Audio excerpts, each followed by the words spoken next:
They say stars are born. We disagree. Here's what we believe. Give us the kid who stays after practice, the one asking questions in film study, the one who loves this game too much to be denied. While others chase stars, we're busy making them. You want to know our secret? There isn't one. Just craftsmen who love their work, players who crave feedback, and a confidence that comes from mastering your craft. The rankings missed them. The scouts overlooked them. But they couldn't ignore them forever. This is Unheralded Dynasty, where the overlooked become unforgettable.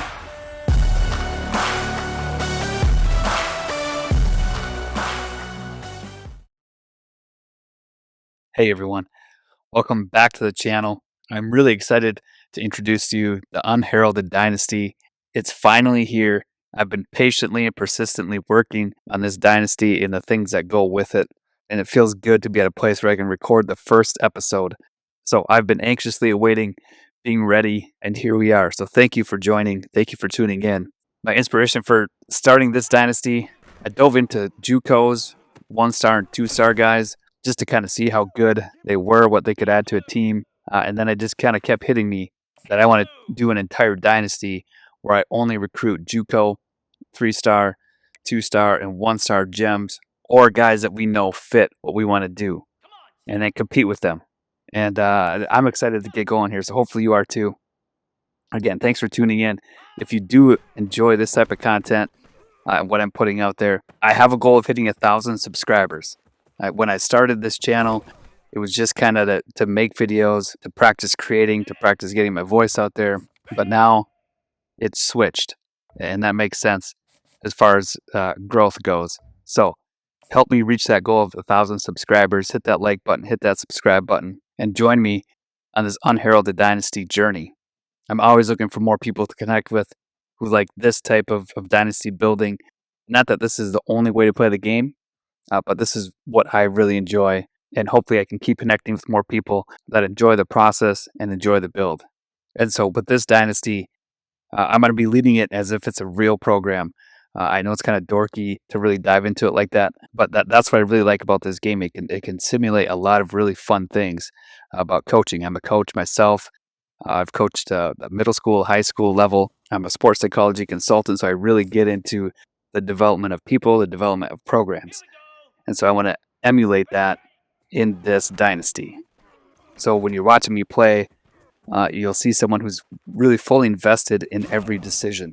You know, I'm not just hitting buttons here. These are coaching decisions with a purpose. And so that's how I want to treat it, to be fully invested in this. For recruiting, I'm not just going to be collecting ratings, going after the highest rated guys.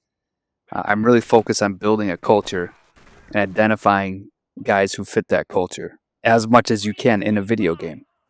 I want to spend time finding and understanding what motivates guys, with their 3 motivations and their hard sell. I'm going to tie some things in with that to add a little depth to it and see how they'll fit into our development system and whether they embody what the Unheralded Dynasty represents, which is finding overlooked talent and helping them exceed expectations.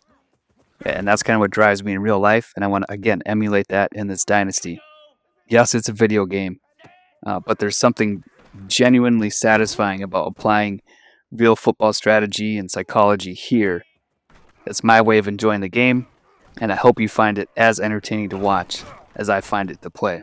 So, again, welcome to Unheralded Dynasty, where we don't just find stars, we make them. All right, so the first thing we got to do with our dynasty is introduce our head coach. It is P.J. O'Connell. If you know anything about me from past videos, 2 of my favorite coaches happen to be in Minnesota where I live, P.J. Fleck and Kevin O'Connell. P.J. Fleck with the Gophers, Kevin O'Connell with the Vikings. So it seems simple to combine their names to create my coach for this dynasty. I'm going to read through the personal philosophy that I created, but also put it up on the screen so you can kind of follow along. But again, this is the in-depth stuff that maybe not a lot of people really enjoy, but this is what I nerd out on. This is what I enjoy when I actually coach. These are the things I put thought into. So, P.J. O'Connell's personal philosophy. We don't just develop football players here. We develop people who excel at football. Known for his ability to see potential where others see limitations, Coach O'Connell believes that every player can exceed their perceived ceiling when given the right environment, support, and challenges. His reputation for transforming overlooked recruits into standout players isn't magic. It's methodical development built on unwavering belief in human potential.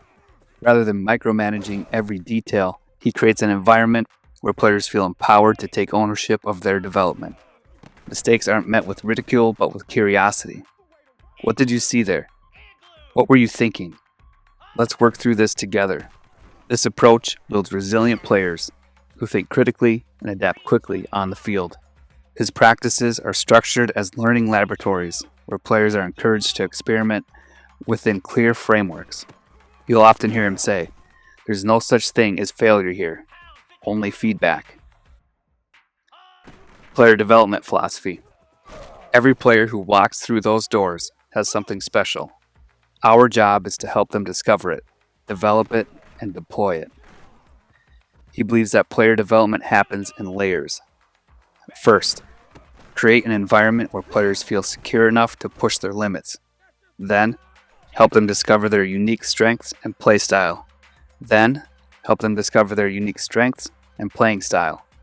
Finally, challenge them to expand their capabilities while staying true to their core identity. His approach to feedback is always specific and growth-oriented. I'm not interested in telling you what you can't do. I'm interested in showing you what you could become. P.J. O'Connell's offensive philosophy is adaptive power. The offense is built around two core principles. 1. Establish physical dominance through a powerful running game. 2. Create opportunities for players to make decisive plays in space. Rather than forcing players into a rigid system, he adapts the scheme to maximize each player's strengths. The playbook evolves with the personnel, but the foundation always remains: control the line of scrimmage, create favorable matchups, and put players in positions to succeed. Defensive philosophy. Controlled chaos. The defense operates on 3 principles. 1. Master the fundamentals. 2. Play fast and physical. 3. Create confusion through disciplined aggression. Players are taught to understand not just their assignments, but the why behind every defensive call. This deeper understanding allows them to play instinctively while maintaining defensive integrity. Hopefully you're still with me here. But again, this is what I love. I love developing this coach. I love diving into this dynasty. Hopefully you're still with me and you're really enjoying it. Leadership style. Leadership isn't about having all the answers. It's about asking the right questions. P.J. O'Connell leads through building genuine relationships with players and staff, creating clear paths for growth and development, celebrating progress as much as outcomes, maintaining high standards while providing robust support, and empowering players to take ownership of their development. Team culture. The program culture is built on 3 pillars. 1. Growth through challenge.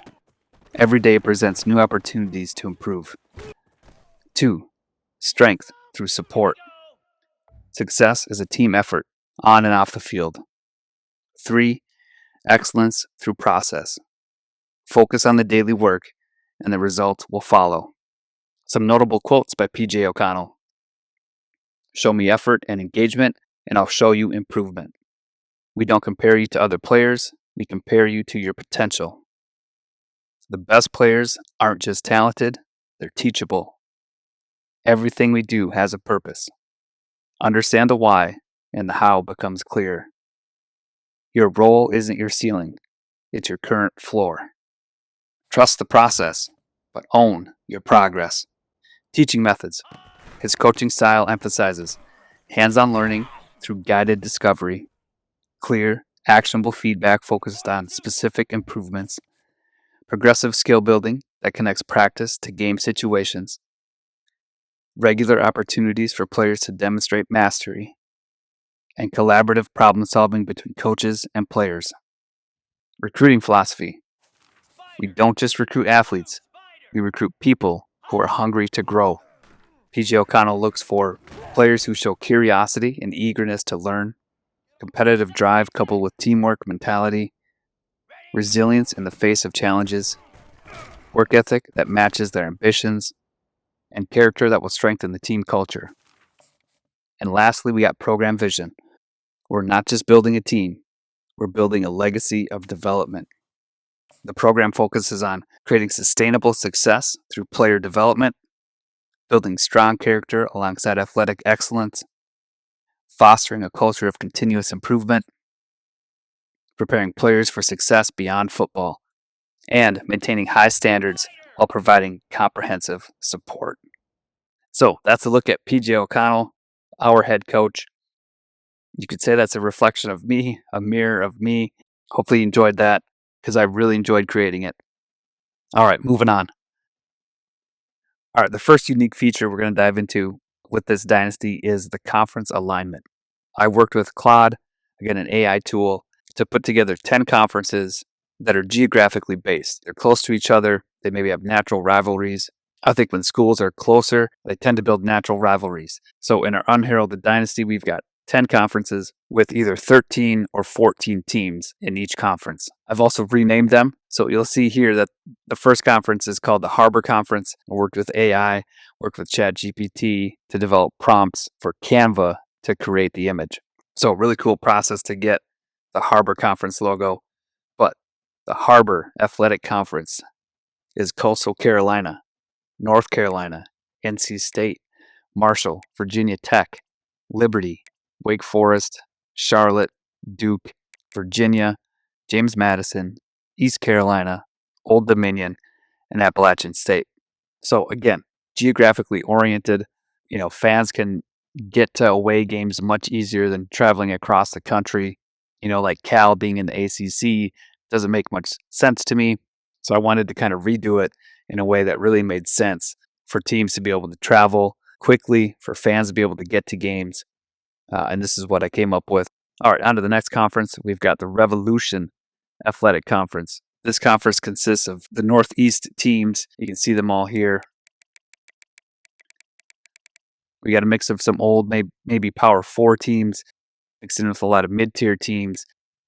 I'm interested to see how this shakes out over the seasons. Is it always going to be Penn State and Pitt up top here? Or do we get, does Buffalo be able to shoot up there, or some of these mid-tier programs? All right, next we got the Mid-South Central Conference. It's kind of a mouthful, but it kind of fit what I wanted this conference to be. It's middle of the country, South is Central. But again, in the Mid-South Central Conference, we've got some big schools up here. This may have the most Power 4 schools up in here. I didn't try to balance it that way. Again, I just went by location. Next, we got the Glacier Valley Conference, led by none other than the Minnesota Golden Gophers. A lot of Big Ten teams in here, a lot of MAC teams. I think that's it. Kind of a combo of Big Ten and MAC. Next, we got the Creole Plains Conference. This is going to be kind of the Louisiana, Texas area, right? A lot of Louisiana and Texas schools here. And that is a conference that we are in with our UTSA Roadrunners. So we're going to have to compete with Texas Tech, LSU. All these schools we have to compete with, obviously, but some of the Power 4 schools here. We do not have any independent teams. They're all in conferences. And each conference is going to play 10 conference games, and they'll get 2 non-conference games. I just like the idea of conferences playing each other consistently, and then they'll get 2 non-conference games to schedule how they like. Okay, next. We've got the Rust Belt Conference. We've got a few of the Michigan schools in here, Indiana, Ohio teams, and then Kentucky. Next, we got the Mesa Skyline Conference. A lot of the Mountain West teams, Pac-12 teams in here. Next, we got the Golden Cascade Conference. A lot of Pac-12 teams in here, maybe some of the Mountain West, little combo of those. And let me know which conference logo you like the best. I got my favorite, but let me know what you think and which ones you like the best. All right, the ninth conference, we got Coastal Plains. A lot of ACC, SEC, some maybe Sun Belt, Conference USA teams up in here. So really a lot of the Southeast teams. And our last conference is the Southern Heartland Conference, led by Auburn and Alabama. That rivalry is going to carry this conference, I think. We got the Tennessee teams in here, more Alabama teams, Mississippi teams. And so, as I mentioned before, it's going to be interesting to see what teams come out on top of these conferences. I'm guessing for the first few years, it's going to be the Power Four schools. And how does that affect conference prestige? Are we going to have just a lot of balanced B grades for every conference? All right, so that's all the conferences. I'm really excited to set the dynasty up this way. Again, geographically based. I'm sure there's going to be a lot of good rivalries that come from it. I'm excited to be in the Creole Plains Conference and hopefully come out on top on that one. All right, let's move on. So a couple other key features that I'm not going to show right now, but I just want to mention. We're going to do a lot of in-depth scouting. You'll see how that comes together maybe in the next few episodes. But I do want to introduce you to our lead scout, and it is none other than Al Ways-Becruten. Okay, we were able to lure him away from one of the big schools. He's our lead scout, does amazing work for us, and helps us find the best 1, 2, 3-star and JUCO recruits that are out there. He does it in a variety of ways with touching base with high school coaches. He talks with some of the bigger schools on, maybe some guys that they see that aren't fit at their program. They're maybe scouting a teammate and they see somebody who shows potential that would work in a development program like ours. He scours through every video that recruits send out. He is tireless. He's got a small group of scouts that work with him. They're lean, but they're very efficient and very good. And just be transparent, for some of the things I want to do recruiting-wise, I do have to jump ahead, and I have to save this file twice. I have to jump ahead, scout players, right? So they're already pre-scouted before they get on the board that you see, so that I can create some of the features that I want to use. Recruiting is by far my favorite part of this game.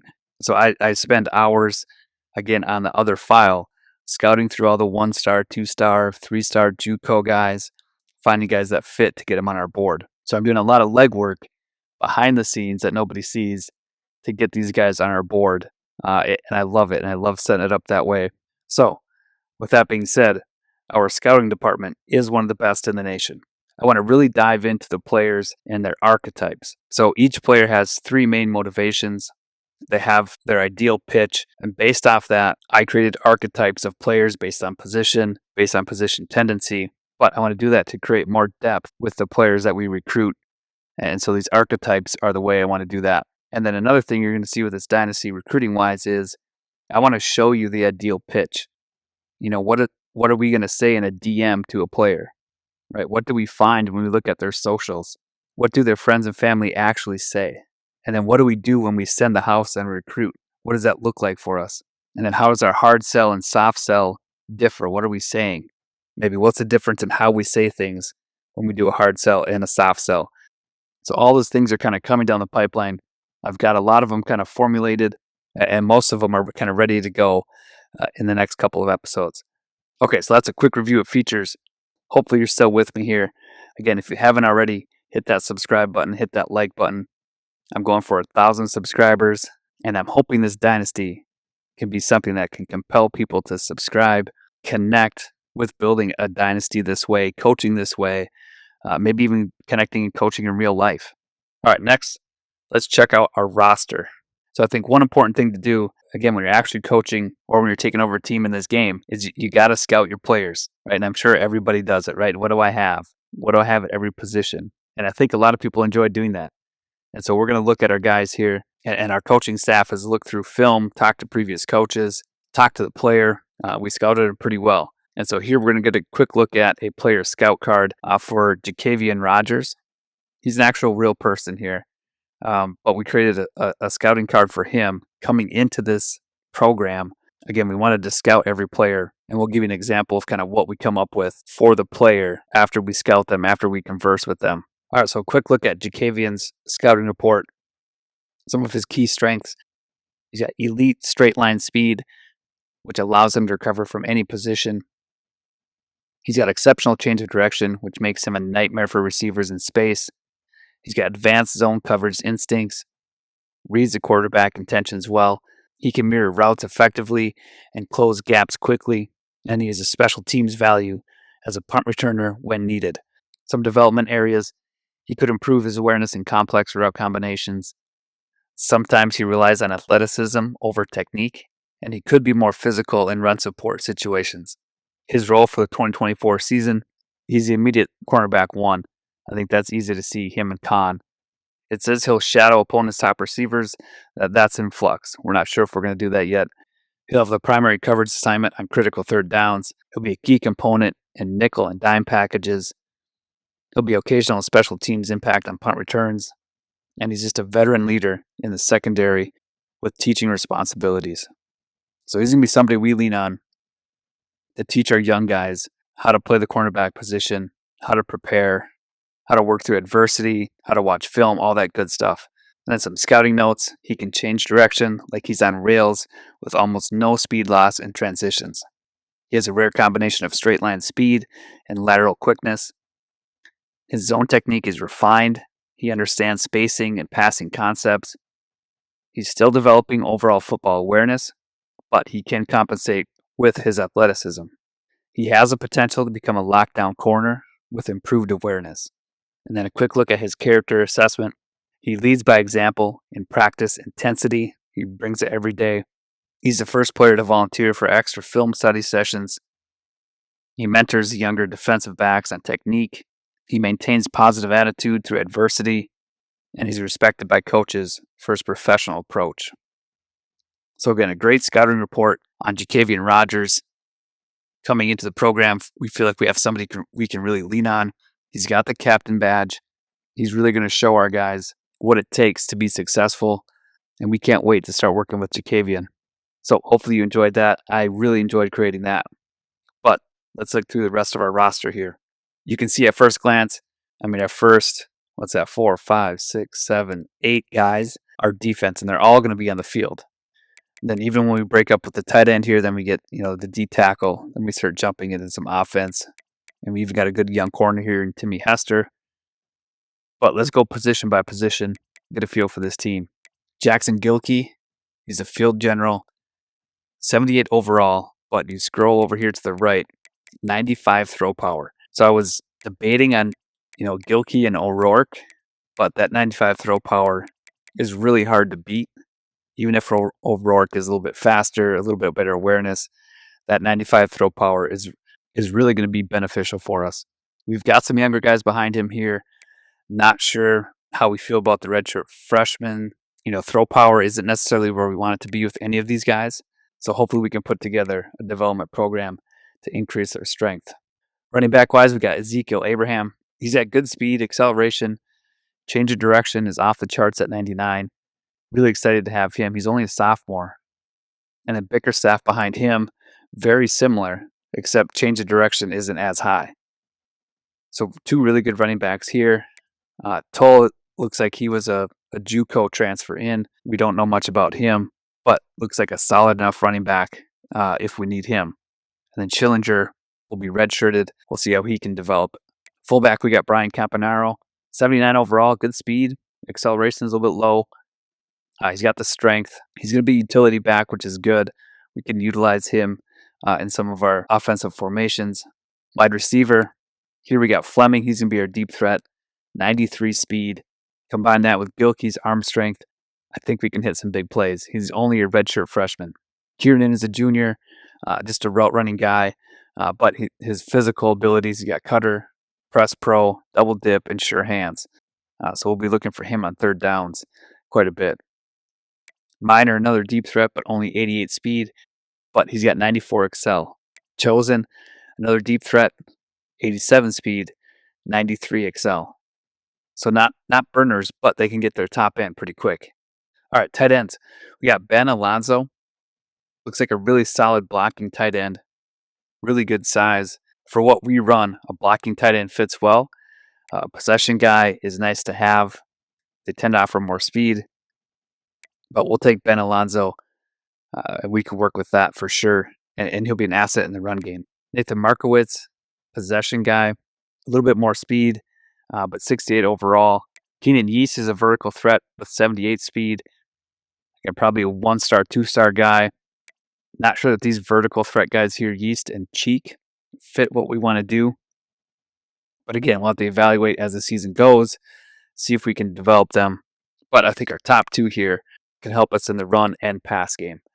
Left tackle, we got a lot of redshirt freshmen here, and they're all very, very close in overall, 75, 73, 72. We're going to go with Liggins right away.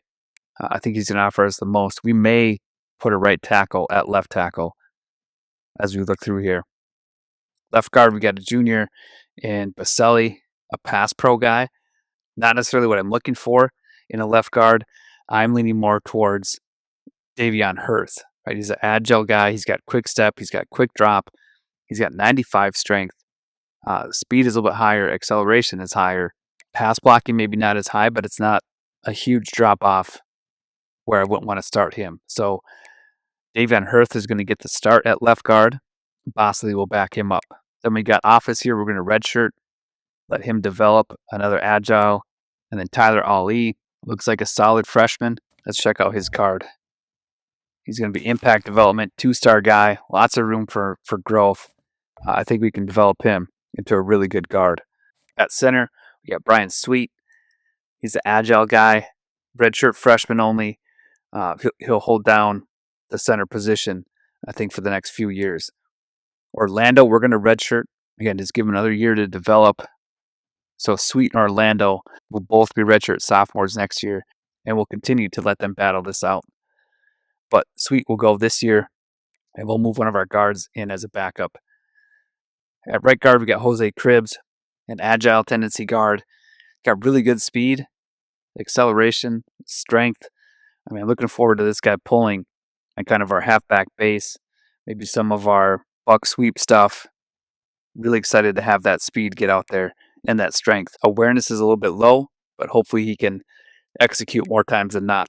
We got Colombo behind him, just a redshirt freshman, so he'll learn from Cribbs, back him up, as will Pilgrim. Colombo and Pilgrim will battle for the starting spot next year, depending on who we bring in. But I'm guessing nobody will come in higher than them. And then Zach Pope will get the red shirt this year. We'll see what he can develop into. The 58 speed, not necessarily what we're looking for, but I guess he's not far behind Pilgrim. And again, we'll see how he develops. Right tackle, we got Anthony Mendoza, an agile right tackle. We got Kearns behind him. So Mendoza will go. Kearns will back up. And then we got a Fernandez behind them. He still needs more seasoning, right? More time to develop. And then Franco will get the red shirt this year. And again, we'll see what he jumps to next season. On defense, left end.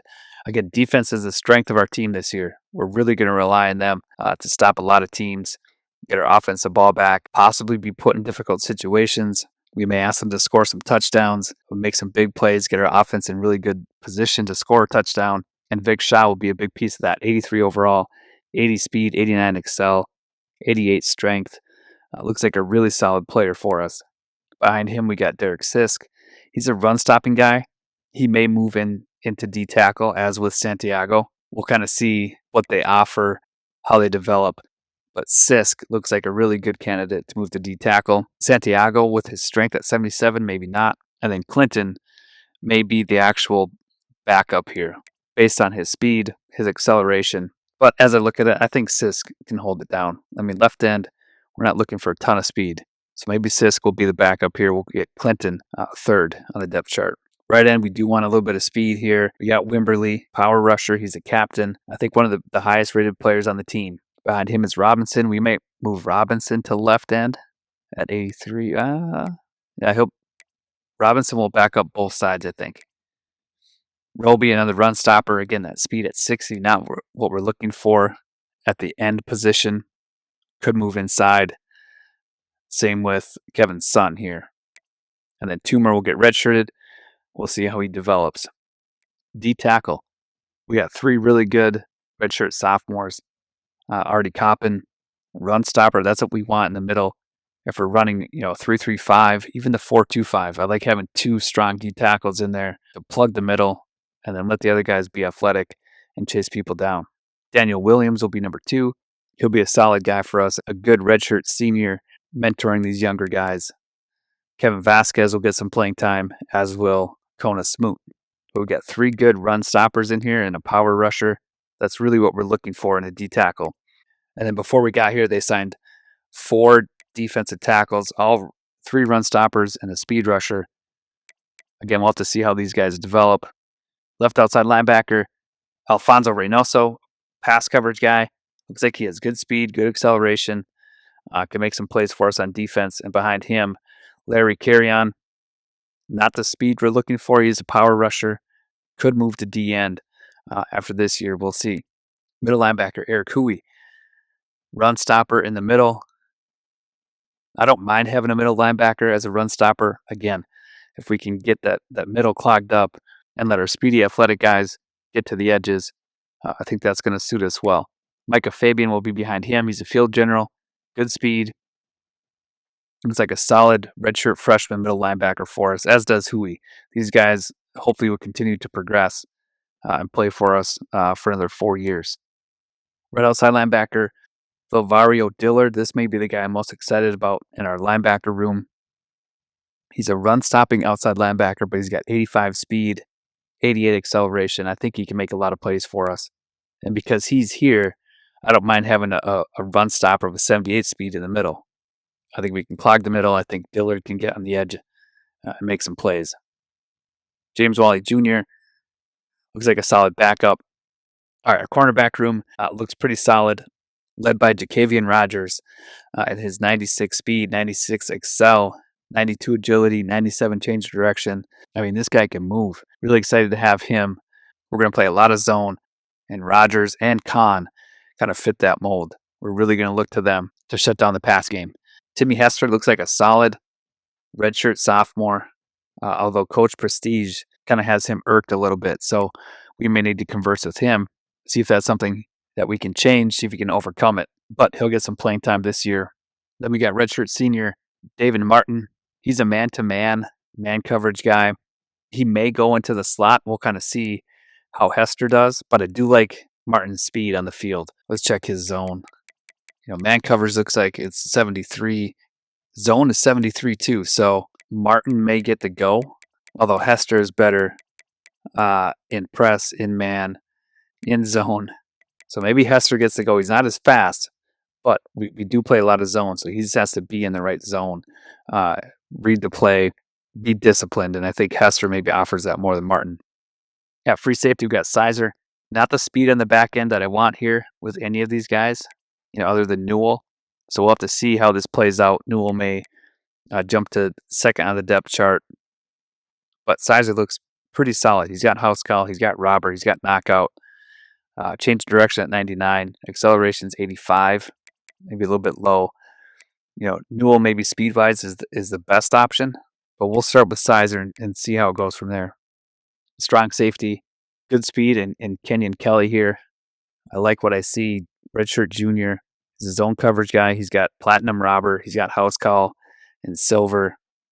Could be a really big playmaker for us on the back end. Santos behind him. He got 88 speed, not terrible. We'll take that, especially coming into a new program. We'll see what he can develop into. Kicker, we got Javier Silva. Kick power 69, kick accuracy 75. That's kind of what we're working with both here. Although Bortles I thought Bortles was lower last time I looked, but he's got 84 kick power, 79 accuracy. He'll probably do a lot of our kicking, kickoffs, field goals, and punting. So that's a quick look at our entire roster. Again, really defense heavy. We're going to rely on them to make a lot of big plays, I think. And hopefully we can find a good marriage with our offense and defense this year. All right, last thing we're going to check here is we're going to check on the guys with the elite or star development. And once you know it, Brian Campanaro has elite development. So 7 caps. Looks like he can continue to get better here. He is a junior, so he's got 1 year left after this. So we'll see how good he gets. Maybe he jumps to mid 80s, but excited to see that elite development trait on a fullback. All right, then we got three guys that are star development. Derek Sisk, redshirt sophomore, coming in at star development. Really excited to see what he can develop into on our defense. We got two really good DNs ahead of him. He's gonna be able to learn and grow, and I think he can be a stalwart for our defense for the next few years. And then our other two star development players are our running backs, both redshirt sophomores. Ezekiel Abraham, still quite a bit of room to improve. As an elusive back, I don't know how good he gets, but they tend to get into the upper 80s. And so really excited to see what Ezekiel can turn into here, along with Rich Bickerstaff. Again, that star development. He's also an elusive back. I think they're both 3 stars coming out of high school, so really good gets for UTSA. I don't think either of them have a deal breaker, so I think we can keep these guys around for the next 3 years. And I think they could do really well for us, possibly carry our offense, because we rely on the run game quite a bit. But it's nice to have these 2-star development players in the backfield for the next few years. All right, so roster-wise, that is it. That's all I wanted to go through with the roster. I think we're going to bring in a lot of good recruits, and come time to make cuts next season, I think a lot of these guys will not be around. So with that, let's jump to our recruiting board. All right, so here is our recruiting board. We've got all 3 stars up here. The strategy is to get as many 3 stars on here as we can. Obviously, we can't throw points at all these guys. I think we'll probably target 9 in the first few weeks here, see how we do. Try to find guys that are not being pursued, and then adjust from there. But our lead scout, Al, will continue to send us more recruits and keeping us aware of guys that he thinks could really help our team, whether it be a 3-star guy that nobody's after, a 2-star, 1-star gem, or JUCO gem. Al will always be recruiting and sending us the best recruits possible that he can find. So with this first recruiting board, we're going to offer everybody scholarships. We're going to scout a few guys that I think are going to be key, and then we'll check Al's email about a player he found. All right, so everybody's got a scholarship. Let's go ahead and start recruiting. I think getting a QB in is really important, along with solidifying our offensive line. We also need skill players. Running back, maybe not the biggest need with those 2 sophomores, but we'll see what we get here. But Alex Jolly, let's see. 91 throw power, field general, gem. Okay, so this guy is number 1 on our board. Radunes we're not going to scout since we got Jolly there. We'll scout the running backs. It's going to take 5, though. We'll skip that until we get more. Let's see what receivers take. Okay, 3. So Charbonnet from Albuquerque, New Mexico. Shout out to the New Mexico Lobos. If you haven't seen my NCAA 14 Lobos Dynasty, check that out. There's a playlist. But we'll check out Charbonnet, physical wide receiver, 95 speed. So he's number 2. If we could get him, receiver, I think we need a lot of good receivers. And so we'll check out these guys. 97 speed I saw, and then Willie Milburn lights it up. If we get those 2 guys, that would be insane. Toner, we're gonna pass on for now.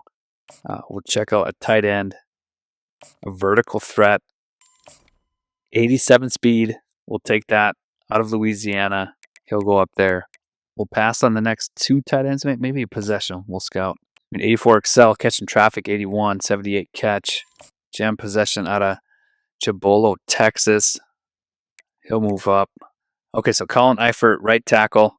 Only takes 2. I like that. Okay, really good strength. I like his numbers. Let's check out a guard. We got Ferwerda, another power out of Frisco, Texas. And only 84 strength, but he's got that gem insignia. You guys are probably noticing they're all gems. Again, we pre-scouted these guys. Al Ways-Becruten, recruited hard. He hit the recruiting trail, looked at a ton of film. Again, watch the videos, the highlight reels. He's done his homework. Rashad Wake, we'll check out here at center, maybe D-tackle, out of Royce City, Texas. So again, we're only going to be able to target 9 guys. So we're going to have to work through this. I think I got, that's 8. I'm hoping to sign 17 3-stars, and the rest will be JUCO 1-star, 2-star. But we'll have to wait and see. Another athlete, center. Tap will be a power rusher. Gem 6'4", 256 out of El Paso, Texas. So we really have to kind of hammer down our actual needs before we start applying points to these guys. And hopefully some of them nobody else is going after, and we can get less points on them. But for now, I'm planning 50 points on 9 guys right away and see if we can lock them up and then continue to go after guys that maybe nobody's after. All right, so we got a DN. Let's go D tackle here. A power rusher. Okay, so we got 10 guys scouted. That's a really good recruiting board. I don't expect to sign all of these guys. I'm sure some of them will be off pretty quickly, but we got a scholarship on them that gives us a shot. We're first on a few of these guys' board, and so that makes me feel more optimistic heading into next week. All right, we got scholarships on everybody. We scouted a few guys. We got an email here from Al that I want to check out and see who he found. All right, let's just tap into PJ O'Connell's phone here quick. We'll open this email notification. All right, email from Al Ways-Becruten. All right, here's what Al had to say. Coach, you know we get hundreds of emails from players, but every once in a while we find a diamond in the rough. Ezekiel's son from Little Rock Central just sent us his huddle highlights, and I dropped everything to watch them twice. This kid needs to be on our radar. He included a personal note saying he's been following our program and believes in what we're building here. Said he wants to prove everyone wrong who overlooked him. Talk about a perfect fit for Unheralded Dynasty. Here's a quick profile: 2-star running back with jump potential, 5'11", 173. He's an elusive running style, 1,800 yards, 22 total TDs, 18 rushing, 4 receiving, 7.4 yards per carry. He was a team captain and led his team to the state semifinals. Here's what Al says jumps out. His change of direction ability is special. There's a lateral quickness here that can't be taught. The way he sets up defenders, then explodes in another direction without losing speed is exceptional. Not just a highlight reel player. He showed consistent production, even against stacked boxes. A couple of key sequences in his film. He split 2 defenders in the hole, maintained balance through contact. He made 3 defenders miss in the open field, turned a 5-yard gain into 60. The next clip is pass protection against a blitzing linebacker. Technique is advanced. And the last clip is a vision to find a cutback lane and patience to set up blocks on a counterplay. Character research. I called his head coach after watching the tape. He said Ezekiel maintains a 3.6 GPA while working part-time to help his family. He's never missed a practice despite taking public transportation every day. He has a quiet confidence that draws teammates to him. Defensive coordinator mentioned he's the type who elevates everyone's standards. Coach Al's take, this is exactly the type of player we build our program around. Son has the chip-on-shoulder mentality we value, and his talent exceeds his ranking. His elusiveness and balance would add a different dimension to our backfield rotation right away. The character and work ethic mean he'll maximize every ounce of his considerable potential. I've already sent him a response to set up a call. With our development program, I truly believe he could become a cornerstone player. His huddle link is in your inbox. Let me know your thoughts. Al. All right. Well, I like what I heard. Let's see if we can track down Ezekiel's son, 2-star prospect, running back. Here he is, Ezekiel's son out of Little Rock, Arkansas. He is an elusive back. He is 5'11", 173. We're going to add him to our board. We got no points to scout him yet. He's a 2-star guy. Hopefully we can just keep him on our board and gain some interest. But it's nice to know that Ways-Becruten is out there working for us. So our recruiting board is full. Ezekiel's son took the last spot. We'll see how everybody else shakes out. We'll see who else Al finds out there for us. And then we'll go from there. All right, with recruiting wrapped up for the preseason, that's going to do it for this episode. If you made it this far, I really appreciate it. Again, I'm really excited about this dynasty and everything I'm putting into it, all the things I'm creating for it to make it a little more immersive, add more depth to it, and hopefully you guys enjoy it as well. Again, if you haven't subscribed or hit that like button, do that now. Trying to get to 1,000 subscribers and to connect with as many people as I can who really enjoy building a dynasty this way. All right, that's a wrap on the first episode of the Unheralded Dynasty. Thank you so much for tuning in. And until the next one, keep gaming, keep growing, and keep celebrating those obscure victories. Game on.